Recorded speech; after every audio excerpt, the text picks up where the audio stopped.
நெடுஞ்சாலையில் தரையிறங்கிய விமானத்தால் வாகன ஓட்டிகள் அதிர்ச்சி அடைந்தனர்.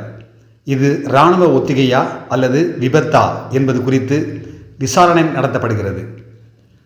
திருச்சி புதுக்கோட்டை தேசிய நெடுஞ்சாலையில் இன்று சிறிய ரக விமானம் ஒன்று நெடுஞ்சாலையில் தரையிறங்கியது.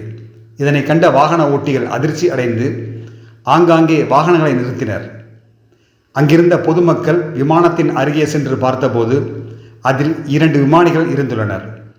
அவர்களை உடனடியாக மீட்ட பொதுமக்கள் காயமடைந்த இருவரையும் அருகே உள்ள மருத்துவமனையில் சிகிச்சைக்காக கொண்டு போய் சேர்த்தனர். இது தொடர்பாக தகவல் அறிந்த காவல்துறை மற்றும் தீயணைப்புத் துறையினர் அங்கு விரைந்து வந்தனர். பொதுமக்கள் உதவியுடன் அந்த விமானத்தை சாலையில் இருந்து அப்புறப்படுத்தி ஓரமாக நிறுத்தினர். சிறிது நேரம் வாகன போக்குவரத்து தடைபட்டிருந்தது. தகவல் அறிந்த திருச்சி விமான நிலைய விமான போக்குவரத்து ஒழுங்குமுறை ஆணைய அதிகாரிகள் அங்கு வந்து விசாரணை மேற்கொண்டனர். அந்த சிறிய ரக விமானம் சேலத்திலிருந்து காரைக்குடி நோக்கி சென்றதாக முதல்கட்ட விசாரணையில் தெரிய வந்துள்ளது.